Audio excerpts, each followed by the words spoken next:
Hello everyone. तो देखिए, state bank of India की तरफ से रिक्रूटमेंट जो हो रही है जूनियर एसोसिएट की, जिसको हम कहते हैं कस्टमर सपोर्ट्स एंड सेल्स। ठीक है, क्या कहते हैं इसको हम? Customer supports and sales. इसकी जो रिक्रूटमेंट हो रही है, इसकी ऑनलाइन रजिस्ट्रेशन की और फीस की, यानी ऑनलाइन इसके लिए आप फॉर्म जो है लगा सकते हो।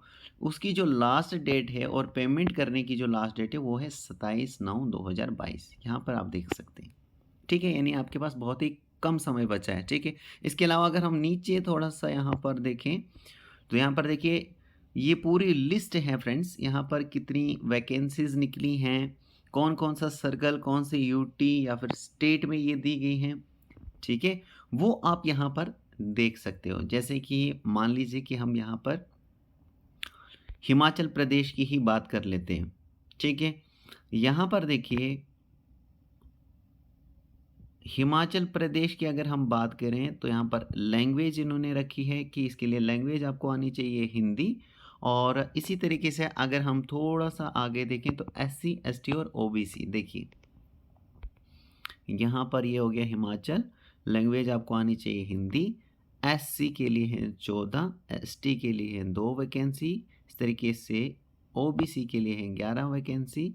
इसी तरीके से आगे हमारे पास बाकी भी ये जो हमारे पास कैटेगरी हैं इसकी पोस्ट हैं। ठीक है, जैसे कि ईडब्ल्यूएस और जनरल के लिए इन्होंने यहाँ पर पोस्टें रखी है। ईडब्ल्यूएस के लिए कितनी रखी है? 5 और जनरल के लिए 23, तो टोटल 55 यहाँ पर वैकेंसीज इन्होंने निकाली हैं। ठीक है, तो इस तरीके से आप जिस भी कैटेगरी में आते हैं उसमें आप चेक कर सकते हैं कि कितनी पोस्टें हैं। ठीक है, इसके अलावा अगर हम यहाँ पर नीचे स्क्रॉल करें तो नीचे कुछ इम्पॉर्टेंट यहाँ पर हम देख लेते हैं। जैसे कि यहाँ पर देखिए एलिजिबिलिटी क्राइटेरिया इन्होंने क्या रखा है कि कौन कौन इसके लिए एलिजिबल होंगे इन पोस्ट के लिए। तो सबसे पहले इन्होंने रखी है यहाँ पर एज लिमिट कि भाई एज जो भी कैंडिडेट इन पोस्ट के लिए अप्लाई करेगा वो नॉट बिलो 20, यानी 20 साल से वो छोटा नहीं होना चाहिए और 28 साल से वो कैंडिडेट बड़ा नहीं होना चाहिए, ये इसका मतलब है। ठीक है, लेकिन इन्होंने एज रिलैक्सेशन रखी है कुछ कैटेगरी वालों को, जैसे एससी और एसटी वालों के लिए इन्होंने 5 साल का यहाँ पर एज में रिलैक्सेशन रखा है। ओबीसी वालों को इन्होंने 3 साल की एज रिलैक्सेशन रखी है। और जो पीडब्ल्यूडी में जनरल और ईडब्ल्यूएस आते हैं उनके लिए 10 साल की यहाँ पर एज में रिलैक्सेशन रखा है।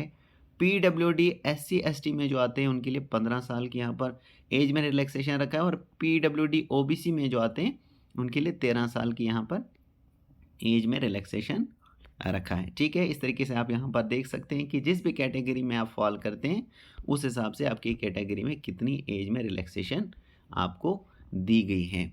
ठीक है, उसके बाद अगर हम यहाँ पर थोड़ा सा नीचे स्क्रॉल करते हैं तो यहाँ पर देखिए इन्होंने जो इसके लिए क्वालिफिकेशन मांगी है वो मांगी है graduation in any discipline from a recognise university.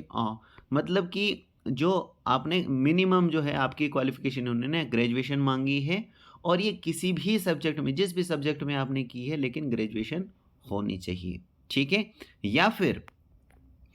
या फिर इन्होंने क्या कहा है कि अगर कोई भी कैंडिडेट फाइनल ईयर में अभी स्टडी कर रहा है, फाइनल ईयर या फिर फाइनल सेमेस्टर में है उसका, फाइनल सेमेस्टर है उसका, तो वो भी इसके लिए इन पोस्ट के लिए अप्लाई तो कर सकता है, लेकिन उसका जो एग्ज़ाम है यानी वो ग्रेजुएट हो जाना चाहिए 30/11/2022 तक, वो ग्रेजुएट हो जाना चाहिए।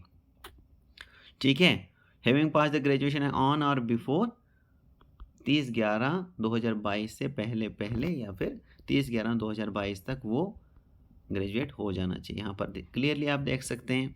इसके अलावा अगर हम यहाँ पर कुछ और इम्पोर्टेंट की बात करें, यहाँ पर कुछ और इम्पोर्टेंट चीज़ों को हम देख लेते हैं। तो सबसे पहले यहाँ पर देखिए सिलेक्शन प्रोसीजर, यानी आपका सिलेक्शन किस तरीके से होगा।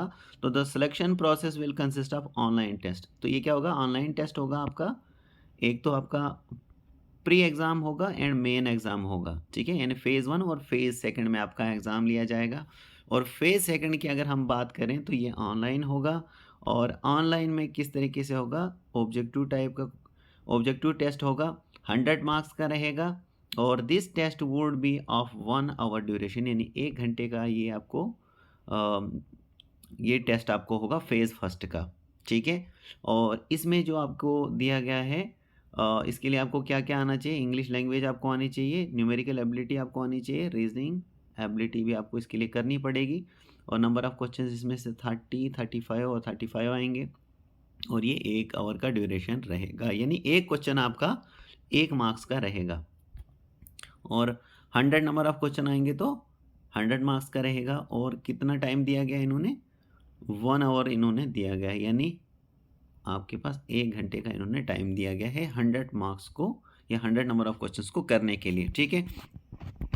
इस तरीके से फेज़ सेकंड का जो यहाँ पर एग्ज़ाम रहेगा इसका, ये भी आपका ऑनलाइन ही रहेगा और इसके लिए आपको आना चाहिए जनरल अवेयरनेस आपको आनी चाहिए, जनरल इंग्लिश आपको आनी चाहिए, क्वांटिटी एप्टीट्यूड आपको आनी चाहिए, reasoning ability and computer aptitude आपको आना चाहिए और ये रहेगा नंबर ऑफ क्वेश्चंस इसमें सेट होंगे 190 और ये 200 मार्क्स का रहेगा और इसके लिए आपको टाइम दिया जा रहा है 2 घंटे और 40 मिनट, ठीक है। यहाँ पर देखिए 2 आवर्स 40 मिनट्स का आपको इसके लिए टाइम दिया जा रहा है। इसके अलावा अगर हम कुछ और इम्पोर्टेंट की बात कर लेते हैं यहाँ पर हमारे पास, तो फीस की हम बात कर लेते हैं, ठीक है। यहाँ पर देखिए SC ST PWBD ESM और DESM कैटेगरी में जो भी कैंडिडेट्स आते हैं उनके लिए इन्होंने कोई भी फीस नहीं रखी, यानी फीस इन्होंने निल रखी है, ठीक है। और जनरल OBC EWS कैटेगरी में जो लोग आते हैं उनके लिए फ़ीस रखी है 750 रुपये, ठीक है।